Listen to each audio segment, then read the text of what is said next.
Hello everyone, welcome back to my channel বর্ষার glam world.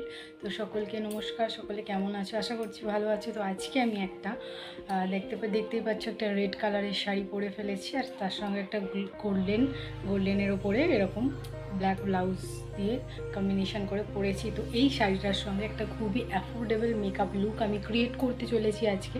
আশা করছি ভিডিওটা খুবই ইন্টারেস্টিং হবে, আর অবশ্যই ভিডিওটা তোমরা স্কিপ না করে পুরোটা দেখবে রিকোয়েস্ট করছি সকলকে। আশা করছি খুব ভালো লাগবে। তো আজকে এই মেকআপটা আমি একদমই রিজনেবল প্রাইসের মধ্যে রেখেছি। স্কিন কেয়ার থেকে শুরু করে পুরো মেকআপটা আমি একদম অ্যাফোর্ডেবল মেকআপের মধ্যে অ্যাফোর্ডেবল মেকআপ প্রোডাক্টের মধ্যে আমি করতে চলেছি, ঠিক আছে? তো চলো শুরু করা যাক। একেবারে শুরুতে একদম গিয়েই বলছি। তো আমি বলতে পারি আমি যে প্রোডাক্টগুলো বেশিরভাগ ইউজ করব 10 টাকা, ঠিক আছে?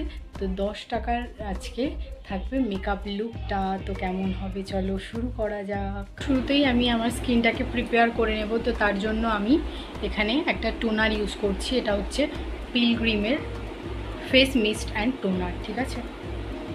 তো এই টোনারটা দিয়ে আমি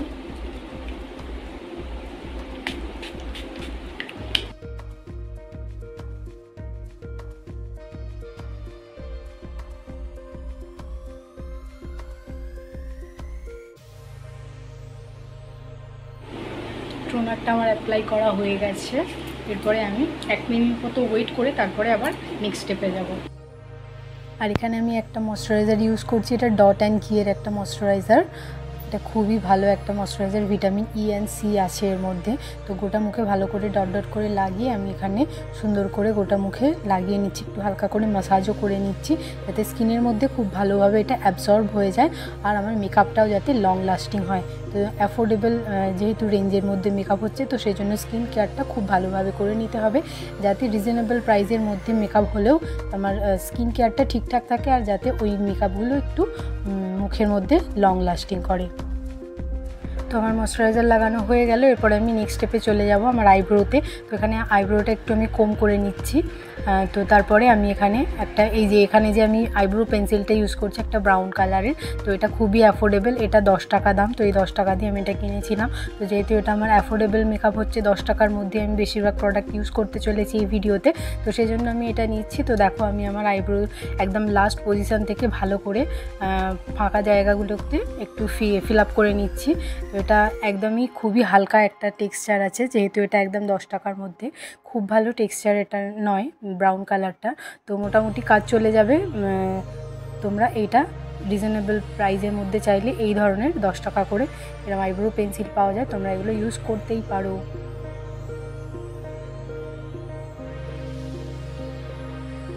তো এখানে আমার দুটো আইব্রো ফিল আপ করা হয়ে গেছে।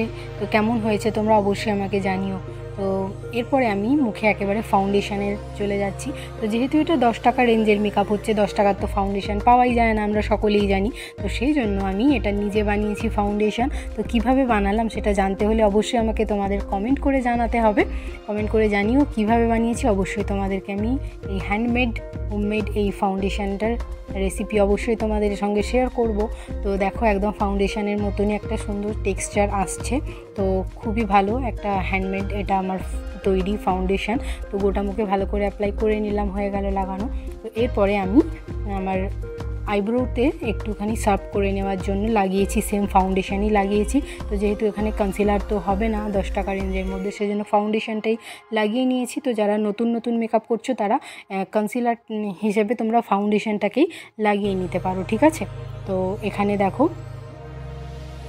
ভালো করে আমি চোখের ওপরে, যেহেতু আই মেকআপ করব, তো সেই জন্য চোখের ওপরেতেও আমি ফাউন্ডেশনটাকেই কনসিলারের কাজ হিসেবে লাগিয়ে নিলাম। তো এইভাবে যারা নতুন বিগিনার্স আছো, ছোটো আছো, মেকআপ করছো, তো তারা এই ধরনের ট্রিক্সগুলো ইউজ করতেই পারো, ঠিক আছে? তো আমার এই ফাউন্ডেশনটা তোমাদের কেমন লাগলো আমাকে অবশ্যই কমেন্ট করে জানিও, ঠিক আছে? তো এই যে আমার হয়ে গেল কনসিলার ফাউন্ডেশনের কাজ। তো এরপরে দেখতে পাচ্ছ আমার হাতে একটা পন্সের পাউডার আছে 10 টাকার, ওটা 10 টাকার মধ্যে নিয়েছিলাম। তো সেই পন্স পাউডারটা দিয়ে আমি এখানে চোখের ওপরে একটু লুজ পাউডার লাগিয়ে নিলাম। আই মেকআপ করার আগে অবশ্যই আমাদের লুজ পাউডারও চোখে লাগিয়ে নিতে হবে। তো সেজন্য আমি লাগিয়ে নিলাম, যাতে সুন্দরভাবে আমার আই মেকআপটা ফুটে ওঠে। তো তারপরে চোখের নিচেও সুন্দর করে একটু পাউডারটাকে অ্যাপ্লাই করে নিচ্ছি। ওটা মুখে এইভাবে পাউডার পাউডার, তোমরা লুজ পাউডার এরমভাবে অ্যাপ্লাই করে নেবে। এর ফলে কি হবে, ঘেমে যাওয়ার সমস্যা থাকলে আর ঘাম হবে না। মেকআপ যাদের কালো হয়ে যায় তো তাদের মেকআপ কালোও হবে না। ফাউন্ডেশন কনসিলার লাগানোর পরে এইভাবে লুজ পাউডারটা অবশ্যই ইউজ করবে, ঠিক আছে। আর অতিরিক্ত গরমে তো অবশ্যই আমাদের মেকআপ করার পরে লুজ পাউডারটা ব্যবহার করতেই হবে।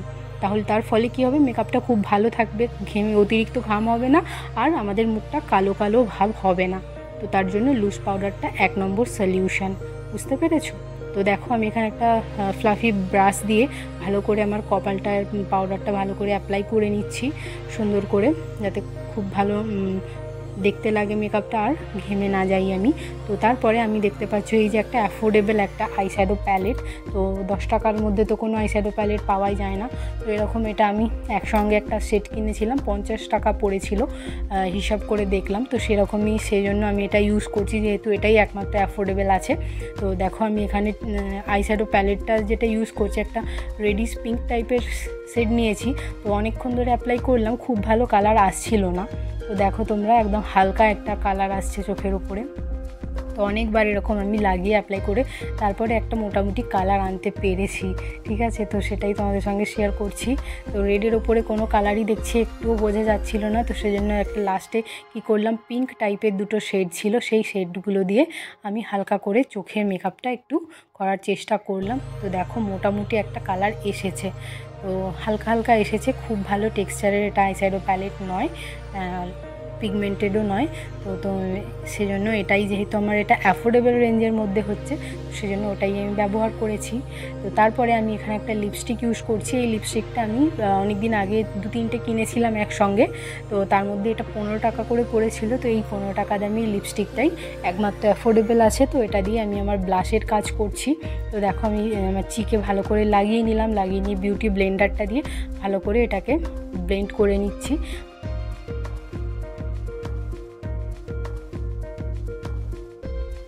তো আমার লিপস্টিক দিয়ে ব্লাশ লাগানো হয়ে গেল। তারপরে আমি ওই আইশ্যাডো প্যালেটটার মধ্যে যে ব্লাশের 3টে শেড ছিল, তার মধ্যে পিঙ্ক শেডটা দিয়ে আমি আরেকটু ব্লাশটাকে ব্রাইট করার জন্য হালকা টাচ আপ দিয়ে নিলাম ব্রাশ দিয়ে। এভাবে তোমরা অ্যাপ্লাই করতে পারো, না চাইলে লিপস্টিকটাই যথেষ্ট ব্লাশ লাগানোর জন্য। তারপরে আমি এখানে নোজ কন্ট্যুরিং করছি। তো ভাবছিলাম নোজ কিভাবে কন্ট্যুর করব, 10 টাকার মধ্যে তো কোনো কন্ট্যুর স্টিক বা কিছু পাওয়া যায় না। তারপর হঠাৎ মাথায় চলে এলো যে আমি তো আইব্রো পেন্সিলটা ইউজ করলাম, সেই পেন্সিলটা নোজ কন্ট্যুরিংয়ের কাজ করতে পারে। তো তারপরে আমি লাগালাম, তো দেখছি ভালোই হচ্ছে, খুব সুন্দরভাবে নোজটা আমার কন্ট্যুর হয়ে যাচ্ছে। তো এইভাবে নোজটা কন্ট্যুরিং করার পরে আমার চিকেতেও চিকটাকে একটু সার্ভ করার জন্য এখানে চিকেতেও সেম পেন্সিলটা আমি ইউজ করছি। তারপরে এটাকে আমি ব্লেন্ডার দিয়ে ব্লেন্ড করে নিলাম।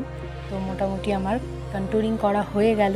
কন্ট্যুরিং করার পরেতে আমি এখানে লুজ পাউডার দিয়ে আরেকটু সুন্দর করে আমার জ লাইনটাকে সার্ভ করার জন্য এভাবে জ লাইনের নিচে থেকে সুন্দর করে পাউডারটা লাগিয়ে আমি এখানে ব্রাশ দিয়ে ব্লেন্ড করে নিচ্ছি। তো দেখো আমার মোটামুটি রেডি। তো তারপরে আমি অনেক রিসার্চ করার পরে যে আমি হাইলাইটার হিসেবে কি ইউজ করব, 10 টাকার মধ্যে বা 20 টাকার মধ্যে তো কোনো ব্লাশ বা হাইলাইটার পাওয়া যায় না। তো সেই জন্য আমি এখানে আইশ্যাডো প্যালেটটা থেকেই অনেক রিসার্চ করে খুঁজে তারপরে আমি একটা ব্লাশের হাইলাইটার লাগানোর জন্য একটা সেট দেখলাম। তো তারপরে ওখান থেকে আমি এখানে আমার নোজে একটু হাইলাইট করছি, তারপরে আমার চিকেতেও হাইলাইট করে নিলাম। এখানে আমি আমার ফোরহেডেও হালকা করে একটু সেম শেডটা দিয়ে একটু হাইলাইট করে নিচ্ছি। তো এইভাবেই আমি আমার হাইলাইট এরিয়াগুলোতে এই হাইলাইটারটা দিয়ে হাইলাইট করে নিচ্ছি।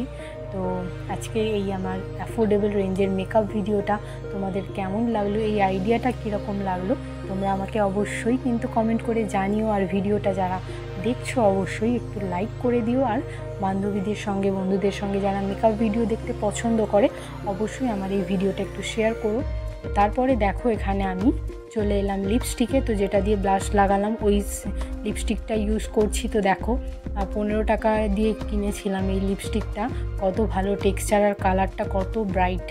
তো তোমরা দেখতেই পাচ্ছ অ্যাফোর্ডেবল রেঞ্জের কিছু কিছু মেকআপ প্রোডাক্ট তো খুব ভালো কাজের হয়, তো বুঝতেই পারছো তোমরা সেটা।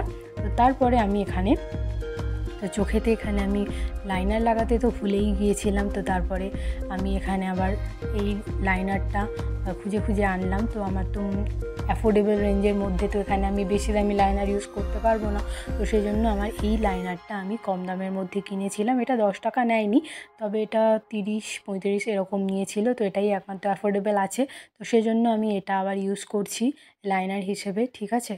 তো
তো এখানে পুরো লুকটা আমার হয়ে গিয়েছিল। তো তারপরে দেখছি চোখটা কীরকম খালি লাগছে, তো সেই জন্য দেখলাম যে আমার কাছে তো একটা অ্যাফোর্ডেবল রেঞ্জের কাজল আছে, তো এটা 10 টাকা দিয়েই কেনা। তো এই কাজলটা দিয়ে আমি আমার চোখের একদম মিডল থেকে একদম লাস্ট অবধি একটা সরু লাইন টেনে নিলাম। তো দেখো মোটামুটি এবারে চোখটা ভালো লাগছে, তো সেই এবারে আমার মেকআপটা সম্পূর্ণ লাগছে। তো এই ভেবে আমি এখানে কাজলটা একদম লাস্টে এসে লাগাচ্ছি, তো ভাবলাম এটাও তোমাদের সঙ্গে শেয়ার করি, তো সেই জন্য শেয়ার করলাম। তো তারপরে এখানে আমি সিঁদুরটা ভালোভাবে পরে নিচ্ছি, একটু বেশি করেই সিঁদুরটা লাগাচ্ছি। তো যেহেতু রেড শাড়ি একটা পুজোর লুক, অষ্টমীতে বা আমার দশমীতে এইভাবেই আমরা ঠিক রেড শাড়ির সঙ্গে বাঙালি মেয়েরা বউরা সাজতে ভালোবাসি, তো সেই জন্য এখানে এইভাবে সিঁদুরটা একটু লাগাচ্ছি। তো সিঁদুরটার কালারটা একটু কীরকম লাগছে, কিন্তু এটা রেড কালারই, একদম আমার শাড়ির কালারের মতনই রেড। তো এই যে আমার ফাইনাল লুকটা একদম রেডি। আর এখানে টিপটাও আমি পরে নিয়েছি, একটু লিপস্টিক দিয়েই আমি পরলাম টিপটা, এমনি টিপটা খুঁজে পাচ্ছিলাম না, তো সেই জন্য লিপস্টিক দিয়েই পরে নিলাম। তো এই যে আমার লুকটা এখানেই কমপ্লিট হচ্ছে। ভালো লাগলে অবশ্যই ভিডিওটা লাইক করো, বন্ধু বান্ধবীদের সঙ্গে শেয়ার করে। দেখা হচ্ছে নেক্সট ভিডিও।